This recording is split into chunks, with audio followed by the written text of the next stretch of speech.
According to the Federal Reserve, the total amount of household debt in the U.S. has reached $15.24 trillion.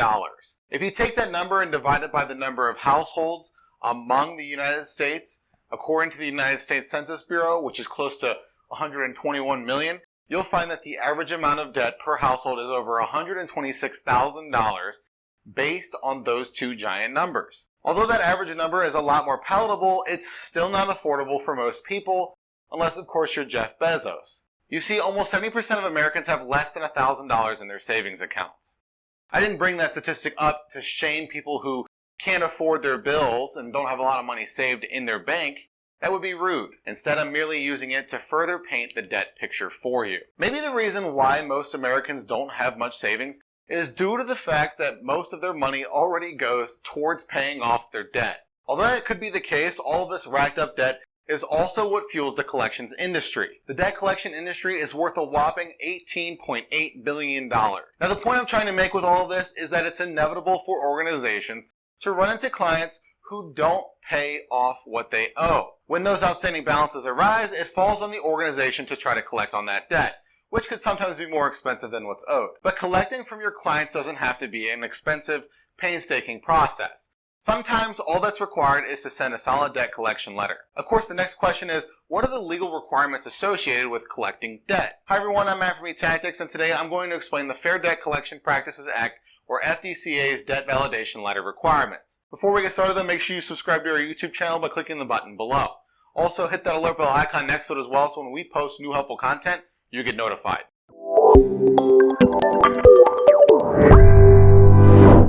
When most people hear the word debt collections, they think of the famous movie scenes involving loan sharks, like the famous Mean Streets scene. Where's the rest? Yeah, where's the rest? Due to the sensitive nature of the collections process, the government passed the Fair Debt Collection Practices Act, or FDCA, to protect individuals who owe a debt. Coincidentally enough, Mean Streets from 1973 came out 4 years before FDCA became a law in 1977. So maybe the debt collection practices that Mike or Richard Romanos used on Johnny Boy, Robert De Niro, weren't against the law at the time. Of course, I'm being facetious. Anyway, FDCA exists to limit the actions of third-party debt collectors. It doesn't affect organizations that provide a product or service that's beyond debt collection. For example, if you forgot your wallet at your local department store one day and the owner lets you buy the item with an IOU, that's outside of FDCA. FDCA only pertains to organizations whose sole purpose is to collect debts. That last statement is either good news or bad news depending on which side of the collection coin you fall on. Now, FDCA does cover specific requirements.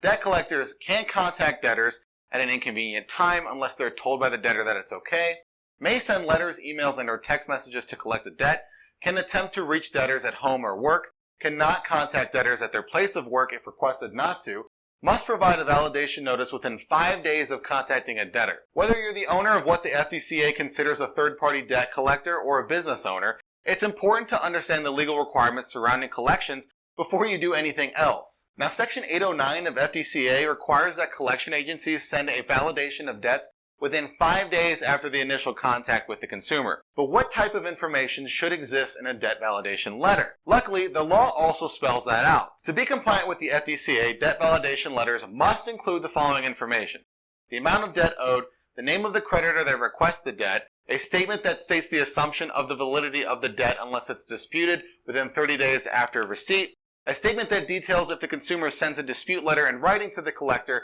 about the debt within 30 days, the collector will verify it and mail the verification to the consumer.